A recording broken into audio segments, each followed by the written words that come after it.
The air smelled of damp stone and old dust, a scent that seemed to cling to my memories as much as it did to the walls around me. I remember the first night the letters arrived, sealed with a wax crest we had sworn loyalty to, a crest now faded like the fortunes it once commanded. I watched my father pace the drawing room, hands trembling, muttering vows to a king who would never know our names, never remember our faces. There was a pride in his voice, but pride weighed heavier than gold when the streets outside roared with revolution. We hid behind curtains, eavesdropping on whispers that spoke of kings toppled, of families left to vanish in silence.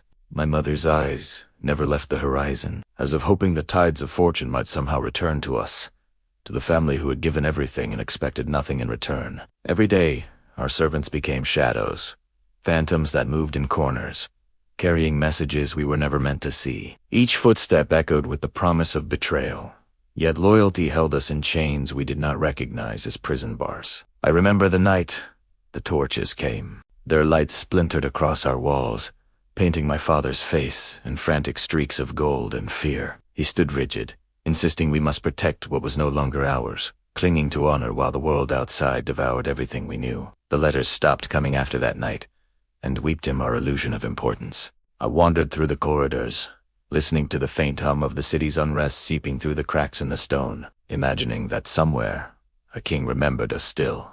I began to see faces in the crowd, faces that mirrored our own, families who had traded loyalty for survival. Their eyes were hollow, reflecting the same quiet desperation that had taken root in my own heart, a garden choked by devotion that bore no fruit. Each day felt like a negotiation with shadows. I spoke to no one, and yet felt the weight of countless eyes, watching, measuring our worth, judging our allegiance. Even the walls seemed complicit, harboring secrets I was not yet ready to confront. The library became my refuge. Rows of forgotten books whispered of kingdoms and conquests, of decisions made and unmade. I traced my fingers along the spines as if touching them could absorb their knowledge, could teach me how to survive the collapse of fortune.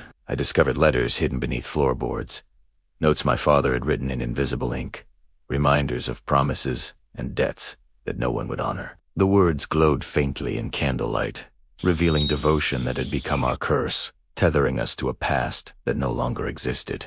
The shadows in our home grew longer, almost sentient, twisting into shapes that mirrored our fears. I could not tell if the sounds I heard at night were the wind or the echoes of our ancestors' regrets, but the sensation of being observed never left.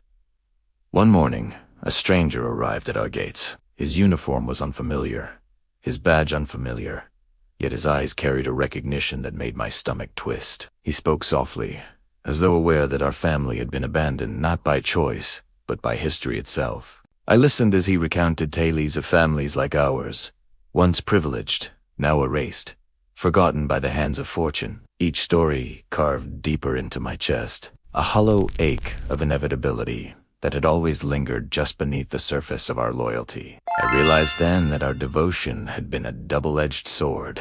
The same loyalty that had elevated us in our ancestors' eyes now tethered us to a world that no longer existed, a world in which survival demanded betrayal or detachment. Night after night I retraced my father's steps, memorizing the echoes of his commands and his fears. I felt a strange kinship with him, yet a growing distance, as if the man I followed in memory was fading faster than I could keep pace. Our fortune had been a fragile illusion, like glass teetering on a windowsill in a storm. Every choice, every unbroken vow, seemed now to push us closer to the edge, until the moment came when it all shattered in silence. The revolution passed our walls like a tide, indifferent and consuming. I remember standing at the threshold of our home, witnessing neighbors flee, possessions abandoned, histories forgotten. And in that moment, I understood that the unseen burden we carried was more oppressive than chains or imprisonment ever could be. Even the smallest objects in the house, the family portraits, the silverware, the tapestries seemed to mourn their own obsolescence. I touched them, feeling the hollow weight of privilege that had once been our armor, now reduced to relics of a story no one would tell. I wandered into the garden, where roses my mother had tended still bloomed stubbornly against decay. The petals were damp with dew, fragile as our lineage, and I wondered if loyalty itself was a seed that could bloom only to perish under the wrong sky. Footsteps approached, slow and deliberate. I turned, expecting another ghost, another messenger, but found only my reflection in the window, twisted by candlelight into a stranger. The stranger stared back with accusing eyes, questioning every vow I had inherited. I thought of my siblings, dispersed by circumstance, each carrying fragments of our family's honor into uncertain futures. Their absence left echoes in the hallways, whispers of love and fear intertwined, and I began to fear that memory alone would become our prison. The letters my father had treasured were never recovered, swept away like sand in a storm. I tried to reconstruct their words, to recapture the essence of the loyalty that had defined us. But the ink had faded along with the world it once chronicled. One night, I dreamt of the king, not as a man, but as a shadowy figure whose presence felt simultaneously protective and indifferent. I reached for him in the dream, only to feel my own hands pass through mist, grasping nothing but the cold air of loss. The seasons shifted without ceremony, indifferent to our plight. Snow fell in the halls where we once dined, its silence a reminder that time, unlike loyalty, does not wait for those abandoned by fortune. I wandered the city's outskirts, where ruins of the old order lingered like skeletons, their empty eyes reflecting my own. The wind carried whispers of promises that could not be fulfilled, binding me to a past that had become a spectral chain. And yet, amid the ruins, there was a strange beauty in survival. The resilience of those who had abandoned loyalty in favor of life reminded me that even devotion has its limits, and even love can be a burden when unreciprocated. I returned home one evening to find the doors ajar, the silence almost welcoming. Shadows pooled in the corners, no longer threatening, but contemplative, as though the house itself had learned to mourn. The portraits stared back, faces frozen in expectation, unaware that the world had moved beyond their era. I felt a shiver, a recognition that the legacy we carried was less about honor and more about the weight of being left behind. I realized the truth then.